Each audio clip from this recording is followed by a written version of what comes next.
para pemirsa, jumpa lagi dengan kegiatan pernyambungan. Kali ini kita akan berbicara langsung dengan Bapak Sofyan yang berkaitan dengan seluk-beluk nyamplung produksi hingga apa saja yang bisa dihasilkan. Mari kita simak para pemirsa. Selamat sore Pak Dr. Sofyan. Selamat sore pemirsa, selamat sore Pak Ya, Sarai. ya bisa dilanjutkan pernyambungan. Ini ada produk terbaru apa yang memang sudah viral dan ini sepertinya ada hal yang menarik lagi Pak untuk menjelang atau sudah pertengahan tahun 2025 Pak. Ya, jadi nyamplung ini adalah satu tanaman hutan penghasil energi. Jadi selain dia menyerap emisi karbon, dia juga menghasilkan bioenergi untuk transisi energi yang pokok itu dua itu. Nah, produk turunan lainnya itu banyak sekali. Ini salah satunya ya. Jadi buahnya seperti ini nyambung. Kalau dikupas, bijinya seperti ini. Ya, Ya. Lalu cangkangnya seperti ini cangkangnya. Nah, buahnya ini itu sudah mempunyai nilai ekonomi. ya, Nah, terus nanti diambil bijinya ini diperas menjadi minyak nyamplung. oh ya, Nah, minyak nyamplung itu satu untuk bioenergi tadi, satu untuk biofarmaka, obat-obatan. ya, Ini wujudnya minyak nyamplung. ya, Nah, ini bisa untuk obat. ya, Untuk obat itu untuk dari penelitian itu ya masih lab ya. ya, Itu untuk anti inflamasi, anti bakteri, wound healing itu penyembuhan luka baru.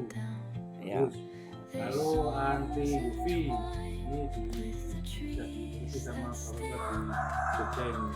ya, Makapan namanya. Lalu yang satu lagi untuk tabir surya. Jadi ini cocok untuk orang-orang yang terpapar sinar matahari itu dioleskan ini. Contohnya sama umroh, sama haji, sering umroh ya kita buat lapangan itu kan. Tabir surya sama anti UV. ya. Jadi kalau umroh haji bisa bawa minyak nyamplung. Bisa Oh, tinggal beli cukup bantu bisa. Terus ini kulitnya ini briket, jadi briket sebagai bahan bakar ini tinggi kalori antara 5.000 kilokalori per kilogram. Ini bisa untuk bahan bakar juga. Nah ini solarnya, ini dari ini ketika solar ini B100 itu sudah bisa langsung dipakai ke bis atau mesin solar. Nah ini yang saya itu bidang kesehatan ini minyak ini adalah pengobatan tradisional tadinya ya. Ini ditetaskan gini ini untuk anti UV, jadi yang tidak alergi langsung saja. sederhana Pak ya. Ya kalau ada luka ditetesin gitu ya ada temuan ini sudah diteliti di tikus. Nah untuk uji klinisnya belum, jadi rekan-rekan yang mau uji klinis ini di universitas manapun di Indonesia monggo silakan ambil barangnya dari sini, bisa saya bisa tahu. Oh ya, oke. Nanti sekalian diuji. Selain tadi menghasilkan produk farmaka, ada juga pohonnya itu gimana Pak untuk Ini pohonnya itu serapan karbon. Jadi pohon ini memperbaiki 4 unsur kehidupan. Udara, menyerap emisi karbon, menghasilkan oksigen. Ya. Yang kedua air, dia stabilitas air tanah dia. Ya. Menyerap akarnya tajam. Yang ketiga tanah, jadi menyuburkan tanah. Ya, menyuburkan tanah. Yang keempat api, unsur api itu apa? Energi. Dia menghasilkan energi. Jadi ini kalau saya bilang ini pohon avatar. Ya CO2-nya diserap karbonnya. Oh iya. Terus nanti dia keluarkan oksigen untuk bernapas. Kalau nggak ada pohon kita napas oksigennya dari mana? Oh. Kalau carbon capture yang teknologi itu sudah di Yogyakarta sudah ditemukan oleh mahasiswa di Jogja itu menemukan carbon capture teknologi. Nah itu kalau karbon itu di capture, di storage, disimpan, itu bagus. Cuman kalau ini kan alami. Ya. Kalau yang mesin itu disimpan nanti untuk makanan apa karbon tuh? Ini satu. Yang kedua mikroalga bisa. Jadi kita buat bioreaktor nih, PT Pandu Wijaya Negara di sini buat bioreaktor. Jadi ini bioreaktor nih. Oh, gimana itu Pak, Bioreaktor bioreaktor energi. itu? Untuk Jadi peralatan tuh gimana itu? jadi nanti mesin yang menyerap karbon itu kan menyimpan karbonnya, itu emisi itu karbonnya. Karbonnya untuk makanan mikroalga. Nah, mikroalga itu nanti kan makan karbon itu dia menghasilkan bioenergi juga seperti ini. Oh, ya. Nah, bioenerginya untuk transisi energi. Nah, kita buat itu di desain ya bisa untuk outdoor sama indoor. Ini yang untuk outdoornya. Oh, itu Ini ya. outdoor. Ya. Nah, untuk indoornya dibuat seperti kayak gini. Oh, itu ya Pak ya. Gambarnya Ya, ya. ya. Jadi Oh, kalau ini. mau di zoom boleh. Ya. Nah, ini Ya. yang ini juga ini untuk jalan raya bisa. Oh, ini ya. Ya. Hmm. Di outdoor ini juga bisa, di indoor juga bisa ini, di ruangan hotel, rumah Ya. sakit, Oh, ya. dan lain sebagainya. Ini menyerap emisi karbon. Ya. Jadi kita ada desainnya, di dalamnya ada mikroalga dan bioreaktornya. Berarti ini bisa difungsikan di berbagai ruang, Pak, berarti ya. Bisa Pemda misalnya gedung-gedung, sekolah dan lain sebagainya, rumah sakit. Itu di ruangannya pakai yang indoor, tapi di tempat parkirnya pakai yang outdoor ini. Oh, itu ya, ya. Ini Oh. bisa. Oh, ini Sayem ya, Pak ya. Iya, ini produksi kita kerjasama dengan salah satu institusi pendidikan tertua di Indonesia, ini di Yogyakarta. Oh iya. Berarti ini sudah diuji coba alatnya, Pak. Sudah, dicoba masuk kita jual nanti. Sudah dari sana sudah diteliti, sudah dianu. Nah ini untuk yang mikroalga ini untuk nyamplungnya beda, ini ditanam, ini pure nature based solution, jadi secara berbasis alam. Iya. Tapi kalau mikroalga kita combine dari teknologi tadi, serapan tadi, lalu karbonnya untuk makanan mikroalga jadi bio transisi energi yang menanam pohon sama nyerap karbon. Sampah beda lagi, jadi sampah itu kalau misalnya di TPA itu kan sekarang lagi trennya untuk biogas. Ya. Gas apa tahu sebenarnya sampah itu kan gas metan. Nah, gas metan itu kan bisa keluar nanti dibikin instalasi lalu keluar untuk kompor. Nah, tanaman nyambung ini juga bisa menjadi pakan ternak, ampasnya ini tadi. Pakan ternak yang rendah metan. Jadi ini bukan hanya sebagai bioenergi dan biofarma, tapi ampasnya hasil peresan ini jadi pakan ternak rendah metan. Ya, jadi ada kayu, biji dan segala macam Kayunya ada. bisa nih, kalau kayunya kan kalau ditebang habis nilai ekonomi, makanya kayunya tidak bisa. Di buahnya aja yang di ini, gitu. jadi nggak bisa untuk rumah ya untuk kalau jati kan ditebang. Nah, ini yang sampai ratusan tahun nggak ditebang. Jadi ada daya dukung lingkungan di sini. Serapan karbonnya kita ambil, kita sertifikasi, kita jual di bursa karbon, dapat nilai ekonomi lah. Banyak ini nilai ekonomi. Ya, ya. Untuk mengembangkan energi itu ke depan seperti apa Pak dengan tanaman nyambung itu? Nah kalau kita tidak tanam mulai sekarang, ini kan bahan baku dari biosolar. Terus nanti dari apa? Kalau ininya nggak tertanam kan nggak ada ini, nggak ada buahnya. Ini kan dari ditanam ini kan 2 tahun kemudian berbuah, ya. Terus diproses jadi minyak, jadi biosolar. Kalau kita nggak segera menanam ini, kapan kita dapat biosolar? Ya. Indonesia tidak akan terjadi transisi energi dan tidak mempunyai mandiri energi, tidak bisa. Jadi tidak boleh mengandalkan dari fosil terus saja ya Pak. Penyebab utama climate change itu kan cuma 2. Satu, deforestasi. Bukan untuk pohon itu hilang fungsinya, hilang ditebang, entah hilang apa yang nggak ngerti. Yang kedua, pembakaran BBM fosil. Nah, ini harus diatasi 2 ini. Fosilnya diganti non fosil, hutannya jangan ditebang tapi ditanduri. Nah, ditanduri apa? Tanaman hutan yang menghasilkan bioenergi. Jadi one action solve many problem. Sekali tanam solusi 2 itu tadi. Ya, bisa mengatasi lingkungan juga. Iya, ekologi dan ekonomi teratasi. Ini harus segera. Jadi kita nggak seperti membalikan tangan, tapi punya proses. Tapi kalau nggak segera dilakukan, nah terus kapan? Karena ini pekerjaan antar generasi.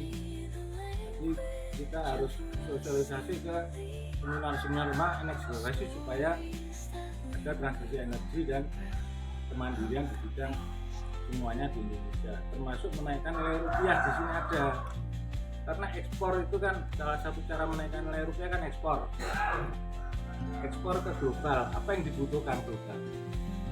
energi sama udara.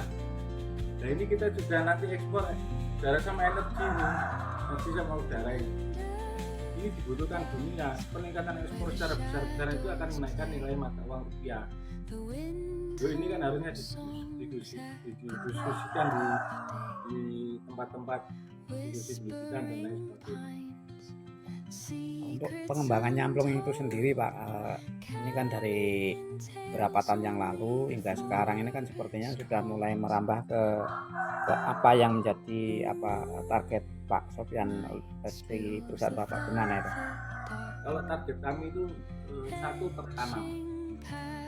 Kalau tidak tertanam dulu tidak akan bisa semuanya Pak, karena ini adalah hasil dari menanam. Dari tanam di lahan seluas-luasnya supaya nanti bisa segera mandiri energi dan punya nilai ekonomi besar, terutama yang bisa kembali ke masyarakat tadi. Jadi kita ini kerjasama dengan masyarakat. Masyarakat itu usahanya apa sampai sekarang? Nah, Robert kita tahu enggak apa usaha masyarakat sekarang? Tidak ada loh. Usaha itu bukan milik masyarakat yang banyak. Ya, makanya ini kita ingin buat usaha yang miliknya masyarakat. Supaya nanti kan dana perubahan iklim itu kan besar Pak. Ya, besar. Bagi negara berkembang yang bisa mengaksi mitigasi perubahan iklim, dia kan dibocori dana perubahan iklim sebagai devisa nanti masuk ke masyarakat. Saya kira itu. Kalau nyamplung sendiri Pak itu misalnya ditanam di pinggir sungai atau kali atau pantai itu gimana? Ada program nggak di situ teman-temannya? Sampai 600 dpl Pak. Jadi ketinggian 0 itu di pesisir bisa hidup karena ini tahan kali, tahan garam. Ya, tahan mencegah abrasi. Ini sebetulnya keluarga mangrove. Jadi mangrove di atasnya itu nanti ada ini, ada nyamplung. Tahan. Ini kan tumbuhnya bagus di pesisir pantai. Kalau pesisir pantai Jawa, utara selatan atau Indonesia semua ditanam nyamplung bagus. Ya. Nah, nanti sekalian di ketahanan pangannya apa? Padi biosalin. Jadi ada penelitian dari industri pendidikan di utara Jawa untuk padi biosalin itu sudah bisa ditanam di pesisir pantai dan menghasilkan berapa ton gitu. Nah kalau pantai ini sudah tertanam padi biosalin, energinya bioenerginya juga dari Indonesia sendiri untuk mekanisasi pertaniannya ini Pak. Jadi ketahanan pangan, ketahanan energi, ketahanan lingkungan, nah semua. Ya ekonominya masuk. Ketahanan ekonomi jelas mengikuti ya, sebagai pahalanya lah. Tapi kalau di pesisir atau di pinggir sungai atau apalah di situ itu kan menahan abrasi ya Pak ya. Berarti akarnya itu gimana Pak? Lurus ke bawah atau agak gimana? Sudah kita buat YouTube ya, akarnya itu lurus. Jadi tidak mengganggu sebelah-sebelah. Berarti itu kan yang menguatkan itu Pak. Ya ini jarak tanamnya sekitar 5 meteran sampai 10 meter, tapi bagus ya 7 lah setiap 1 hektar sekitar 500 pohon. Dari berbagai hasil penanaman nyamplung tadi, target dalam waktu tahun 2005 ini apa Pak, atau mungkin tahun depannya? Kita sudah bikin roadmap Pak. Sudah ya. Langkah pertama itu pembuatan bibit atau namanya persemaian. Tanpa bibit nggak akan terjadi Pak. Yang ditandur dulu langkah pertama kan penanaman. Tanaman itu harus ada bibit. Nah, sekarang kita harus ganti bibitan, lalu nanam. Nah, nanam nanti pemeliharaan, baru setelah 2 tahun berbuah, kita nanti kembali lagi ke pembibitan terus sampai sekiranya cukup untuk sebagai feedstock bahan bakar non fosil, baru kita produksi.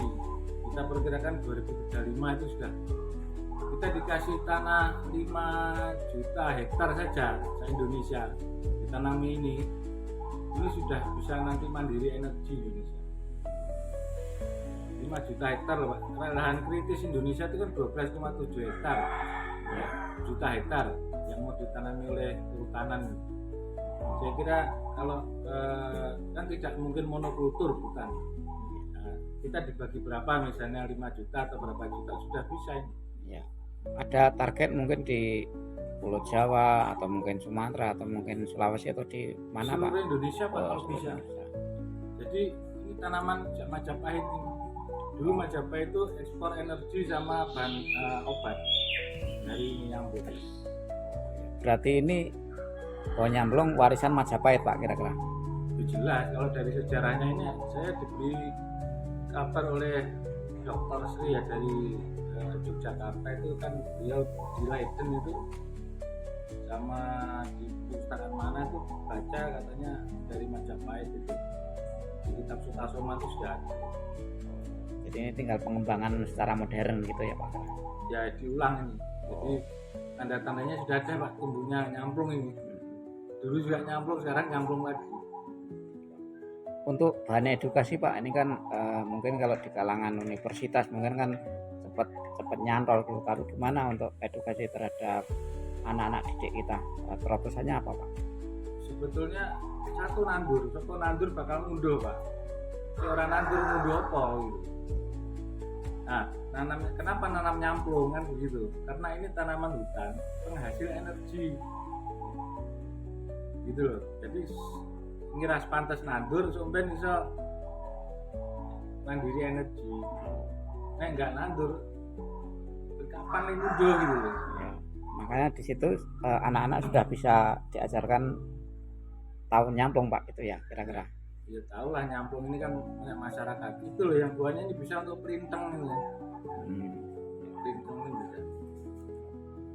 Dari rangkaian kegiatan Pak, apa saja yang kira-kira apa ya bisa mendongkrak dari pembibitan Pak? Tadi kan ada penanaman, ada penyemaian, apa Pak yang akan menjadi bagian target utama untuk Ya, bisa? untuk tahap awal ini cuma persemaian pembibitan Pak, sampai menanam ini harus tertanam.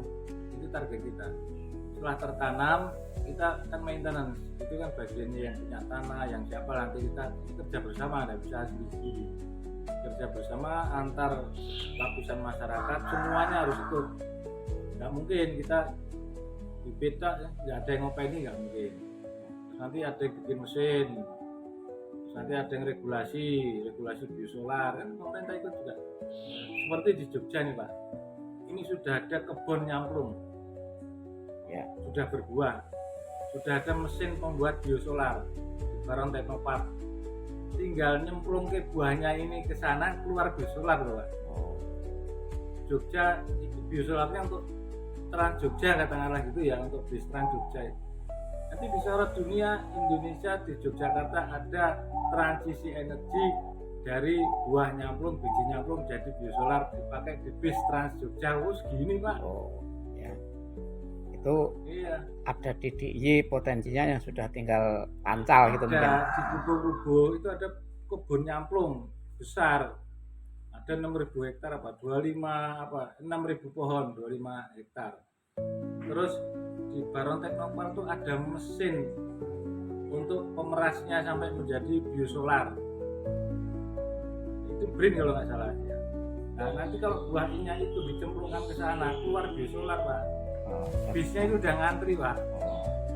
Nggak perlu bahan yang lain, itu sudah cukup ya. Bisa Pak. Itu kalau dikerjakan alhamdulillah sip gitu. Ya. Oke Pak, dari tanaman nyamplung tadi kan ada penanaman, ada penyemaian, ada segala macam tadi. Sisi bisnisnya yang bisa dilirik tadi apa Pak? Tadi kan bisa diperjelasnya. Beli ini kalau berbuah nih kita beli bisa, jual bibit ini bisa, apalagi jual minyaknya ini bisa. Nanti kalau sudah ketanam semua Pak, itu serapan karbonnya diukur pakai lembaga validasi verifikasi itu. Kalau disertifikasi karbon dijual di bursa karbon dapat uang lagi. Nah, nanti setelah tertanam semua, misalnya di Jogja sudah tertanam, pabriknya sudah bagus, jadi biosolar dipakai Trans Jogja, kita ngundang Climate Fund, International Climate Fund di Indonesia, Yogyakarta, gitu. Ini loh, kita punya kebun nyamplung, pabrik biosolar sudah dipakai di bis Trans Jogja, gitu. Itu dana Climate Fund Internasional itu akan turun Pak. proses. sudah membuktikan ini ada gitu loh. Ya, ya. Tapi sekarang masih dalam proses untuk meraih ke sana Pak ya. Masih niat Pak saya. Oh, tapi Mudah-mudahan ini terbaca jadi ada yang melaksanakan itu Jogja istimewa lagi. ya, jadinya sudah terkemas gitu ya Pak kira-kira untuk kedepannya ya. Kalau kita sudah diskusi dengan Pak Ibu Direktur PT Pariwisata Negara, ini kalau dijalankan Ya, sebagai proses. kerja bersama itu nanti siapapun stakeholdernya ada apa aja bisa memikirkan. Oke Pak, sebagai closing statement Pak untuk arah yang akan dituju Pak. Tadi kan ini mengulang lagi gimana? Jadi budaya menanam digalakan lagi, terutama menanam tanaman hutan penghasil energi sudah nyamplung